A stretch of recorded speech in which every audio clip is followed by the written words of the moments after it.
Okay. Hello guys. Today we are going to learn martial law. Ikalawang termino ni Pangulong Marcos. Muling nagawi sa halalan sa pagkapangulo si Ferdinand Marcos noong 1969. Tinalo niya si Senador Sergio S. Osmeña Jr. ng Partido Liberal. Ayon sa mga kritiko, ang halalang ito ang isa sa pinakamagastos sa kasaysayan. Idagdag pa rito ang pagdududa ng mga kalaban ni Pangulong Marcos na nagkaroon ng pandaraya sa resulta ng bilangan. Humina ang ekonomiya ng bansa, bumaba ang halaga ng piso at tumaas ang presyo ng mga bilhin. Maraming mga Pilipino ang walang hanap buhay at lumaki ng agwat ng mayaman at mahirap. Dumami ang mga grupong nagsagawa ng demonstrasyon laban sa pamamahalaan.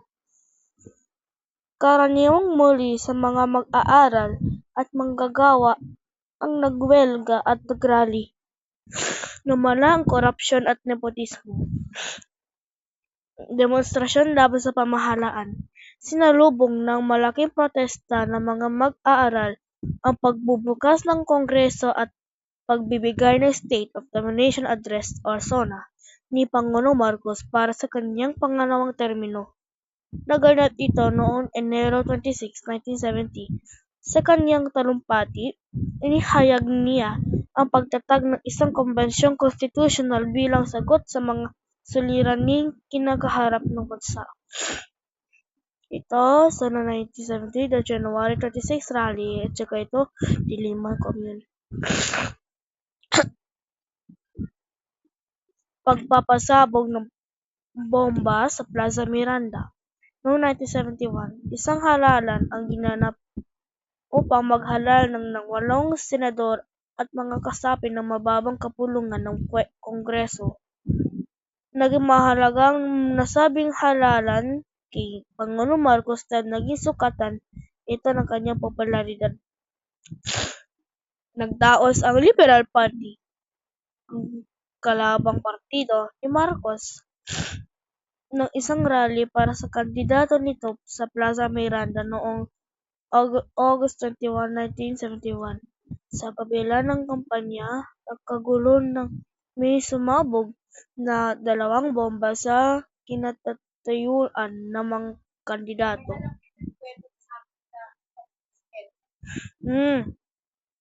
Walang naniwala kay Marcos nang sinisi niya ang mga komunista sa pagpapasabog sa Plaza Miranda.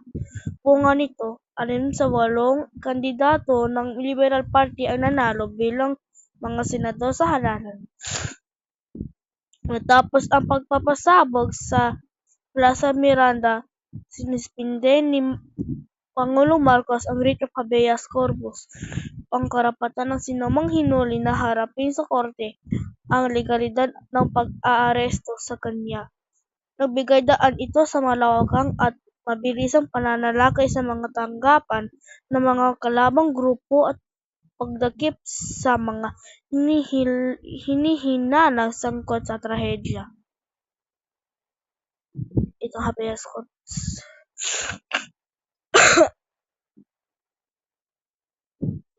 Pagdaos ng Kombensyong Konstitusyonal. Nagsimula ang Kombensyong Konstitusyonal o COMCON noong 1971. Layunin ng kombensyon ng balangkasin ang magiging bagong saligang batas at palitan ang umiiral na saligang batas ng 1935. Naging Pangulo ng COMCON si dating Pangulong Carlos P. Garcia. Pinalitan siya ni dating Pangulong Diosdado Macapagal nang pumanaw si Garcia. Ilang araw matapos simula ang kombensyon. Pagdaos ng COMCON or Convention Constitutional. Pahihintulutan ang kasalukuyang Pangulong manatili sa posisyon at punong ministro. Bibigyan ng kapangyarihan ang Pangulo na magdeklara ng batas militar ng walang panahon kung kailan ito magwawakas. Pagkakalooban ang Pangulo ng kapangyarihan na gumawa ng batas kahit pa magwakas ang batas militar. Itataguyod ang reformang panlupa at programang pabahay ng pamahalaan. Mga pangyayaring nagbigay daan sa pagdedeklara ng batas militar. Barko ang MV Kamarapatan noong Hulyo 4, 1972. Naharang ang hukbong sandatahan ng isang barko sa Pacific Ocean malapit sa Isabela.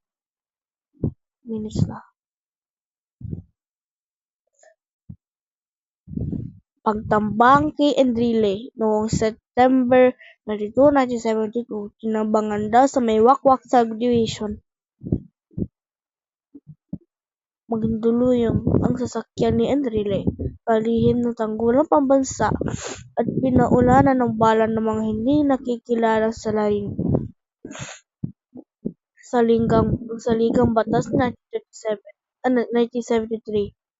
Ang pagbuo ng bagong saligang batas na pagpalit sa umiiral na saligang batas ng 1935 at nagbigay daan sa sinasabing hangarin ng Pangulo na manatili sa kapangyarihan bilang punong ehekutibo ng bansa.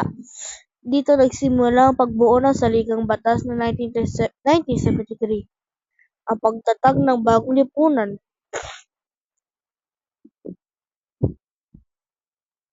Tatanggal sa mga tiwaling kawani ng pamahalaan, pagparusa sa mga kriminal ng habambuhay na pagkakulong o kamatayan, pagtakda ng curfew sa buong bansa, pagsanay sa mga Pilipino maging disiplinado. Ayon sa pamahalang Marcos, umunlad ang ekonomiya ng Pilipinas noong 1973 nang nakalikom ang pamahalaan ng halos $733 million reserbang pondo. Pagkaraan ng 4 na taon ay umabat ito sa $1.52 billion. Samantala, napanatili naman ang pamahalaan ang kaunlaran pang-ekonomiya sa 6.9% sa loob ng 5 taon ng bagong lipunan. Cha-cha, clock, cha-cha-cha. Chiki.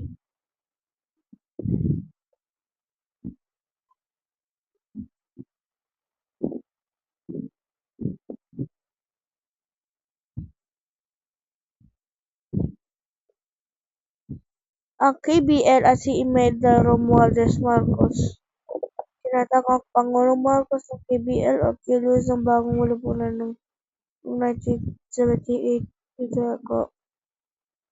koalisyon o pinagsama-sama ng partido mula sa nasyonalista, liberal at iba pang samahan na sumusuporta kay Pangulong Marcos.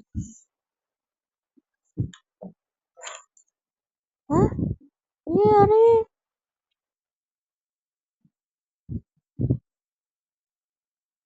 Ano to? Nangyari? Oh my God. Nangyari?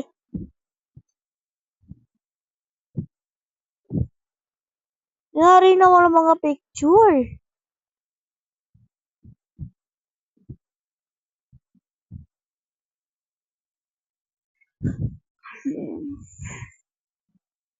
Malawak din ang kapangyarihang taglay ng unang ginang na si Imelda Marcos nung nabatas militar. Noong 1975, tinalaga siya bilang gobernadora ng Metro Manila at Minister of Human Settlements. Ang mga posisyong ito ay nagtataglay ng malaking pondo.